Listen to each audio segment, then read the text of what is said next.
All right, looks like we're live. So this video is going to be a session recap of one of my home games. This is my couples group. So I have a couples group, and then I have just a coworkers group. That's how I differentiate the two. The couples group, though, is kind of an unlikely adventuring party. Their personalities, character-wise, aren't really the same. They're very different. So yeah. So with that said, I'll kind of give you guys a quick little introduction, and then I'll explain what happened in session one. There are 6 players, which for me is the absolute max I'll run for. We have a Aasimar warlock named Dahlia. We have a tiefling paladin named Indignation. We have a half-orc barbarian named Vlorg Dar. We have a elf. I think it's an elf. Might be a half-elf.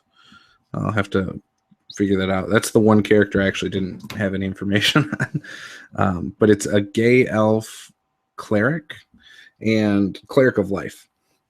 And that one, it's funny because my wife painted the miniature, and it's got like a peacock on the shield. It's the Reaper miniature. Very colorful. That's played by a female of the group, but she wanted to play a gay elf, so we allowed it. We also have a Lightfoot halfling rogue named Rigoti, and then we have a half-orc bard named Renaruk. Now, the interesting thing about Renaruk is it's a half-orc bard, but all the stats are kind of more towards like fighter style. So, for example, the charisma is a -1 modifier. Does not make for a good bard whatsoever. So kind of interesting. But anyways, with that said, the couples are Jordan and Kieran. They're playing the Lightfoot halfling and the half-orc bard. Alex and Bree. Bree is playing the gay elf, and Alex is playing the half-orc barbarian. And then we have my wife playing. She's the Aasimar warlock. And my friend Matt from work, who's playing a tiefling paladin. So anyways, we started the session, and I asked everybody, do you want to know each other? If so, I got a chart we can roll on. It's the Pathfinder chart from Ultimate Campaign.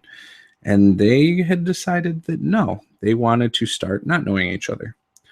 Which, I figured, okay, whatever, I'll throw you guys into a tavern, and we'll see what happens. Well, the whole session was a struggle to bring them together.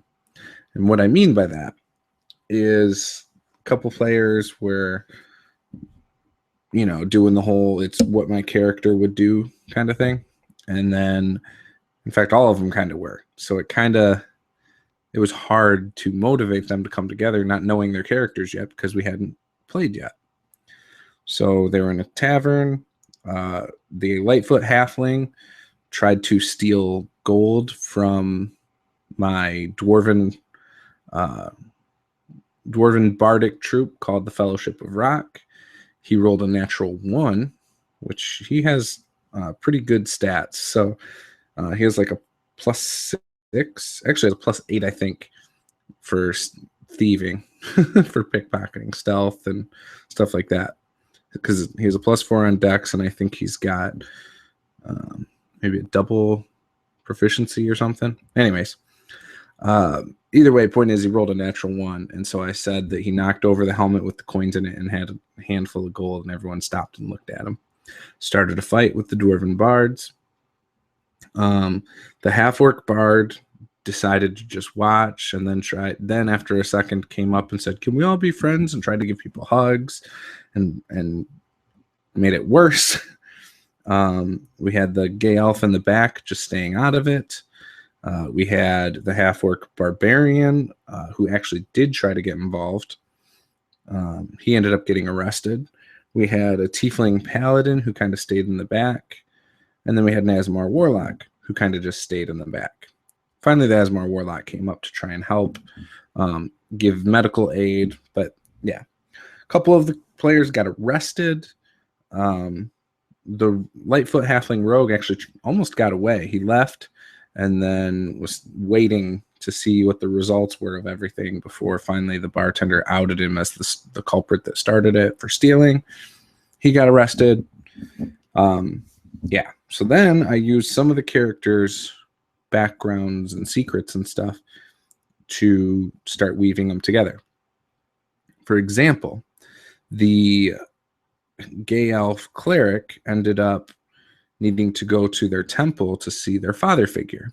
So I said, okay. While they were there, they kind of were given a hook. Hey, you know, there's some stuff going on. Will you go investigate it?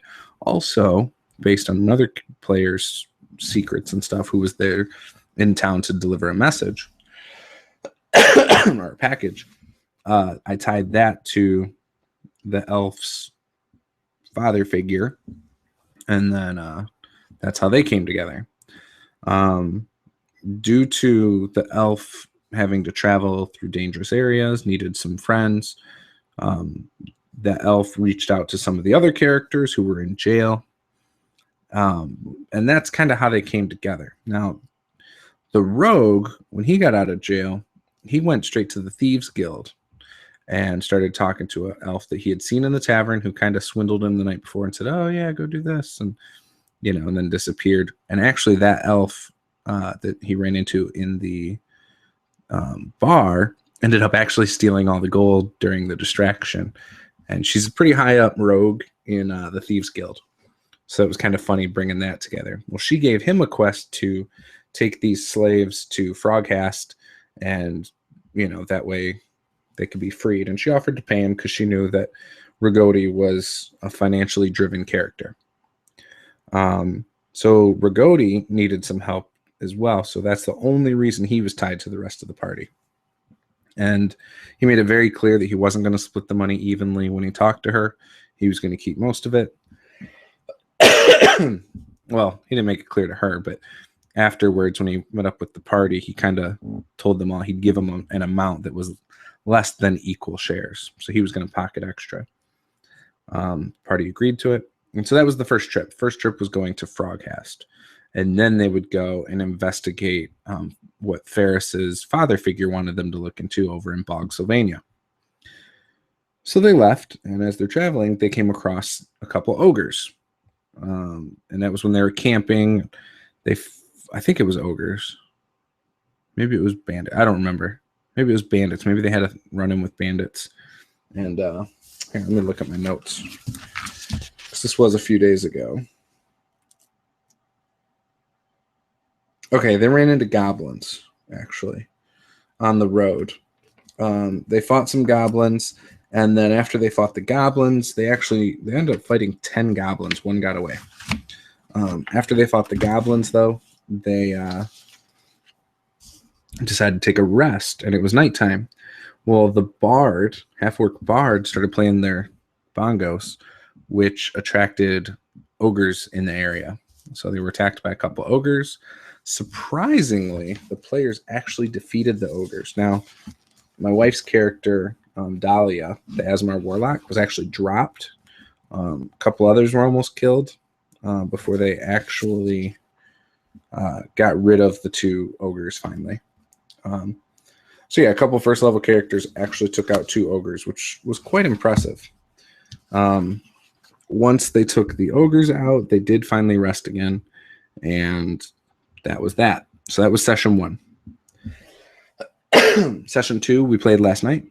The half-orc, the half-orc bard and the Lightfoot halfling rogue couldn't make it. They're planning for their wedding in April, so they couldn't make it. And so we played without them. And so I had them with the party for the rest of the adventure to Froghast.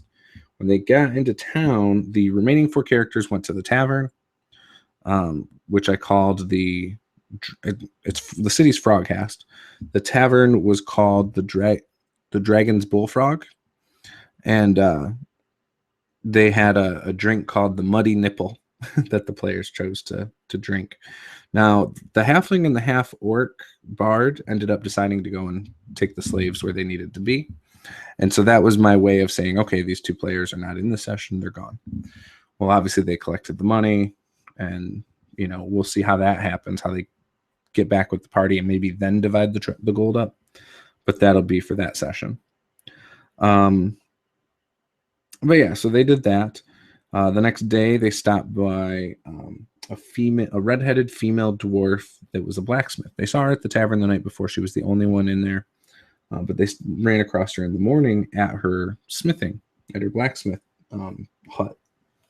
And what they ended up doing is working out actually, I'm sorry, even before that, before they even got to Frogcast, they saw a couple people on the side of the road with a wagon, a small wagon.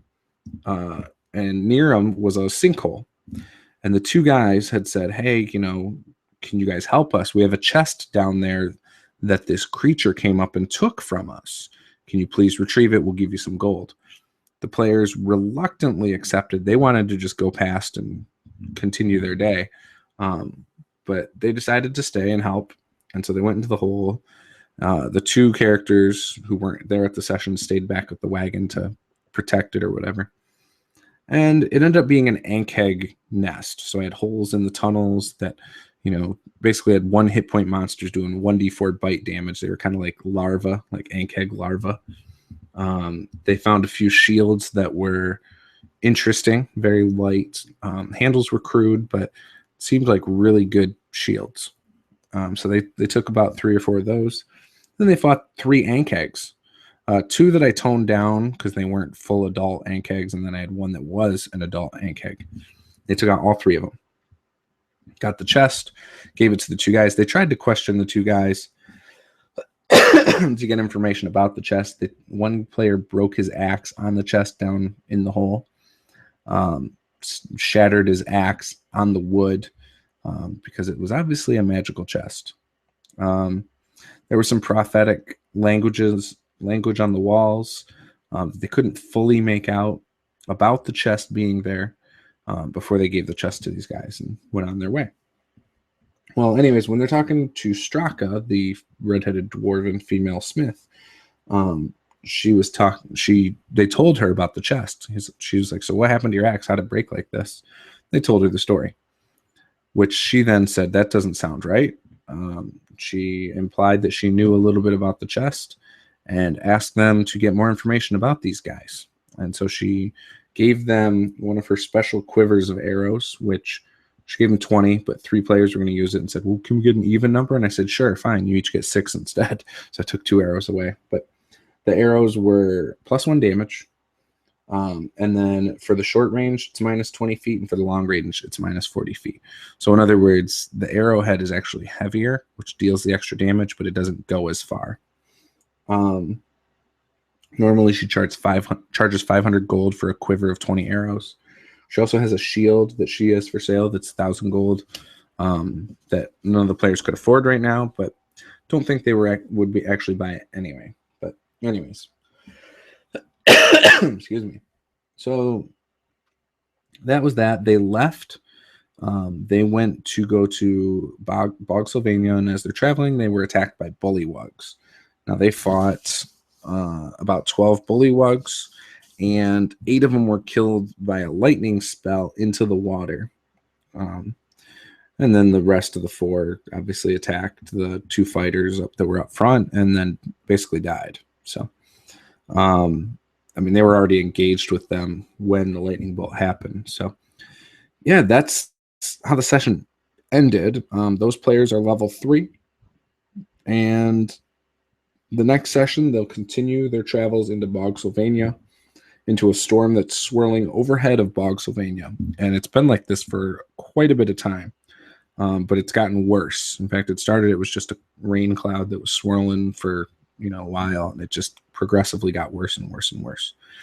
So they will continue their investigation with the next session, and we'll see what happens. But they seem to be enjoying themselves. There has been a little bit of combat early on.